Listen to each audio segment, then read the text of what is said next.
अक्सर हम सोचते हैं कि हम बड़े हो गए, काश वो बचपन के दिन फिर से आ जाएं।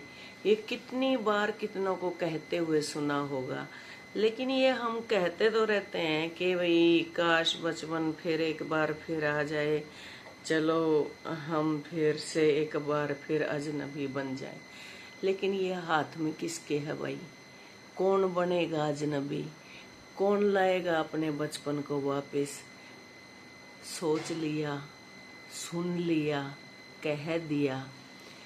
एक बार बड़े हो जाते हैं तो हम क्या सोचते हैं कि पेरेंट्स हमें बस बोले ही ना, टोके ही ना।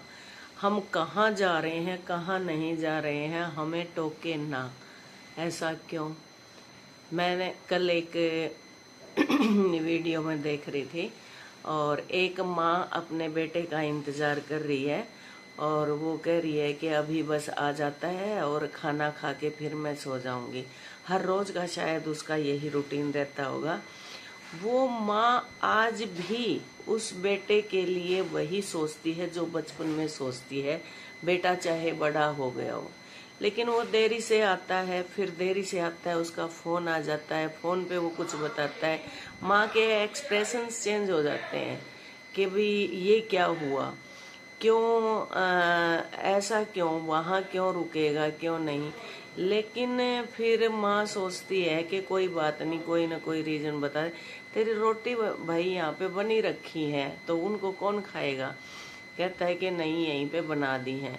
थोड़ी देर के बाद माँ कहती है कि मैं चल वहीं पे आके देखती हूँ, तो कोई बात नहीं, नजदीकी है, मैं भी आके देखती हूँ कि भाई यहाँ पे रोटी बनी हुई। माँ की फिक्र देखो कि यहाँ रोटी बनी हुई है या वैसे ही मुझे बहका रहा है ये। तो जब माँ ने ये बोला कि मैं वहीं पे आ रही हूँ, तो थोड़ी देर के बाद वो बेटा आ जाता है, घर पे आता है, बेल बजती है और माँ जाती है कि मैं अभी आई और 2 मिनट में, 1 मिनट भी नहीं शायद लगाऊंगी, मैं बेटे को रोटी देके आ जाती हूँ। अब माँ की भावना देखो कि वो रोटी देने के लिए बच्चे को अब भी उठी है।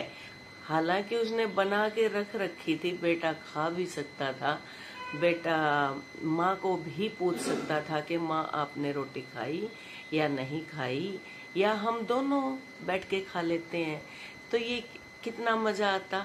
लेकिन माँ जब उठ के गई तो वहाँ मतलब हिडन ऑफ द कैमरा लगाए, कैमरे के पीछे आवाजें आती हैं जोर जोर की।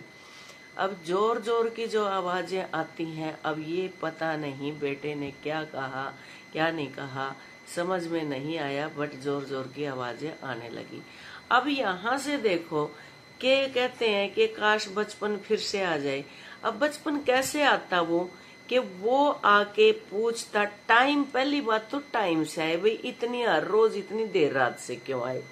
ऐसा कौन सा बिजनेस फैला हुआ है, ऐसा कौन सी ट्रेडिंग वो कर रहा है इतनी देर रात तक, ऐसा कौन सा मार्केट ऐसा खुला हुआ है जो रात देर तक चलता है?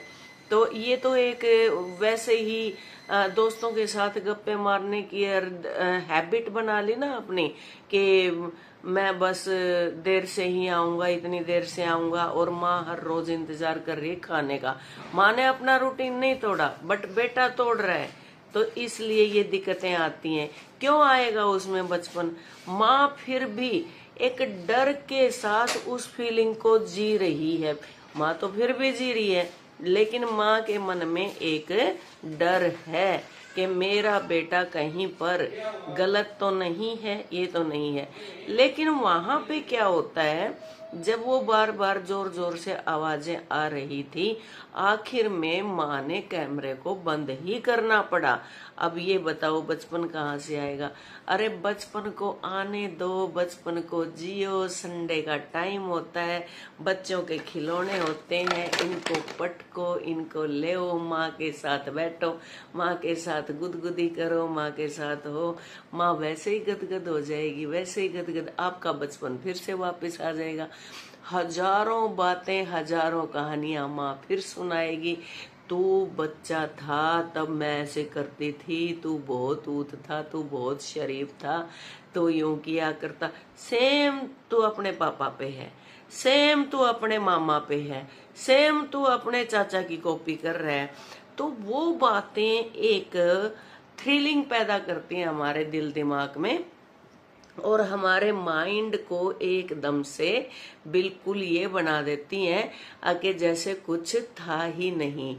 एक बार माँ सिर के ऊपर हाथ रख देती है, केवल एक वो टच, केवल एक वो स्पर्श, केवल झुर्रियों वाले वो माँ के हाथ जब ऐसे टच करते हैं तो हमें जन्नत मिल जाती है, बशर्ते कि माँ के पास बैठना सीखो, माँ के पास टाइम दो। सुबह और शाम माता पिता के एक बार पांध्या न बैठ जाए, क्योंकि हमारे हरियाणा में के है कि सिराना ना बैठा करें, पांध्या न बैठ जाया करें।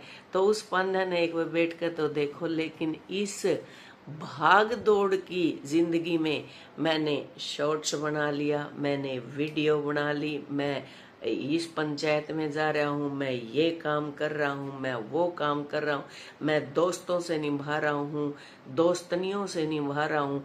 उनके लिए समय है, माँ बाप के लिए समय नहीं है।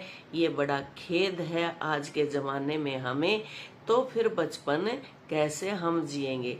अगर बचपन अंदर का ना छोड़ा जाए तो किसी के साथ कितना ही दुर्व्यवहार हो जाए, कैसी ही घटना घट जाए, कैसा ही उसका जीवन कष्टदायी बीते, अगर 5 दिन में, 7 दिन में, 3 दिन में, 2 दिन में, या रोजमर्रा की अगर हम जिंदगी बना लें कि बड़े बुजुर्गों के साथ, दादा हैं, दादी हैं, ताऊ हैं, ताई हैं, इकट्ठे रहते हैं तो भी, इकट्ठे ना रहते हैं तो भी, उनके पास जाकर एक बार उनको छेड़ाए, ओ ताऊ कैसे हो, ए ताई के करे है, अच्छा ला तने रोटी बना ली, ला मैं खा लूं, ए गार्डन जोगे मन तो बर पो के दर रखी है ना, ये कोनी, ए ताई मैं पो दूंगा, ए खाली खाली खाली खाली। तो वो वे फील जो होती हैं वो किसी भी मूल्य में मिल नहीं सकती, वे अनमोल होती हैं। और वो फील जो अनमोल होती हैं, दिमाग हमारा इतना शांत हो जाता है। अब काम कुम करके हम आपस में क्यों बतलाते हैं, सारी बहनें क्यों इकट्ठी हो गए, आए तने बेरा है इस बात का, तने बेरा है इस बात का, वो फलाना का तो आए तू जाके को नहीं आई, हेड डूब कर मर जाए, जा का आना चाहिए था, न्यू जा का आना चाहिए था, वो था, अच्छा कोई बात नहीं बेबे, दूसरी कहेगी कोई बात नहीं है, बेरा ही पटिया है, जाया वेगी या। तो ये जब बातें हमारी होती हैं, आदान प्रदान होता है बातों का, इन बातों का कोई मुकाबला नहीं है, ना ये मोल मिल सकती, ना ये मार्केट में मिल सकती, ना ये उधारी मिल सकती। इन चीजों को हम सिर्फ फील कर सकते हैं, दिमाग में हम फील कर सकते हैं। इतने गंदे कार्य क्यों चल रहे हैं? मनों के अंदर राक्षस प्रवृत्ति भरी पड़ी है। और हमारे जो बड़े बुजुर्ग हैं, हमारे बड़ी आंटीज हैं, ताई हैं, वे पूरा पुरजोर प्रयास कर रही हैं, सोशल मीडिया पे आके भी बहुत बहुत अच्छी बात बता रही हैं। ए भी यूं कहते हैं अगर हमारी आजादी न छीनो ना, हमारी आजादी न छीनो ना, भाई तारी आजादी न छीनते को नहीं।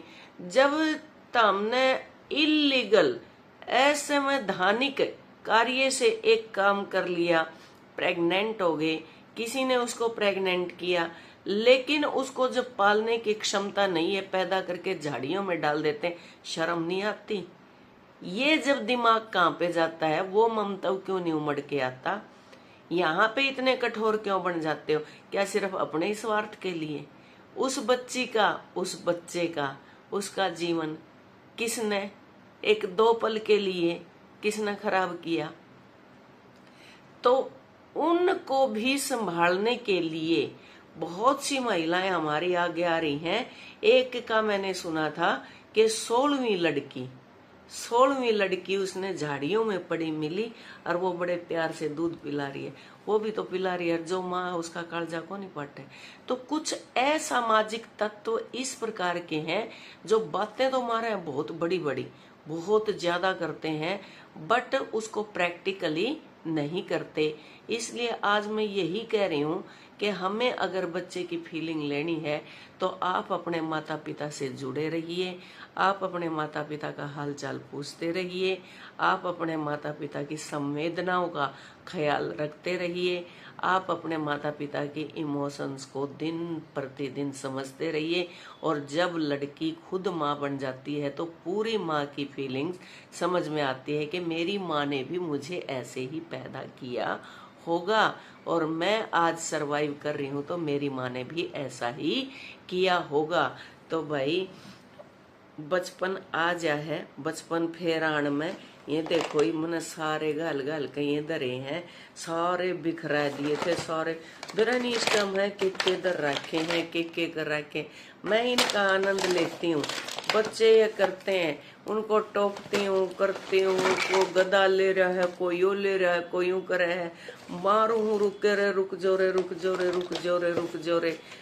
पर इसमें पता नहीं बच्चे के अड़ंग बड़ंग, और कोई होगा के ये अड़ंग, देखो इतनी बड़ी बड़ी बोतलें भी डाल रहे हैं। ये न्यू दिखाए दो तो हमने, ये देखो जवानों भर के दर रखा है, ये देखो। अब इसको बच्चे फैलाएंगे, संडे है, खूब फैलाओ भाई, सारा दिन खूब फैलाओ। मैं इनमें आनंद लेती हूँ, बच्चों में अपना बचपन ढूंढती हूँ, फिर मैं अपने बचपन को एक कोने में जीवंत रखती हूँ, उसको जिलाए रखती हूँ। फिर मैं पड़ोस में आंटी बैठी होती हैं, उनको स्पर्श करती हूँ, ये करती हूँ। आज इनके हाथ हमारे जैसे थे और कल को हमारे ऐसे यूं यूं यूं हो जाएंगे। तो वो जो फीलिंग हमें मिलती है उसका कोई मुकाबला नहीं है। फिर मेरी आपसे गुजारिश है कि 2 पल, सिर्फ 2 पल, वे 2 पल ही इतने प्यारे आपके हो जाएंगे कि सारी समस्याएं आपके दिमाग की इतनी शांत हो जाएंगी। 2 पल अपने माता पिता को दे के देखो, और आप अपने बचपन में फिर से जाकर देखो। ये मेरा आपसे कहते नहीं, 2 कदम तुम भी चलो, 2 कदम हम भी चलें। तो हम बड़े बड़े व्यापार में घुस जाते हैं, बातों में घुस जाते, काम करो, बट 2 पल, ओनली 2 पल अपने माता पिता को दो। सभी को राम राम, नमस्कार, have a nice day, take care, bye bye.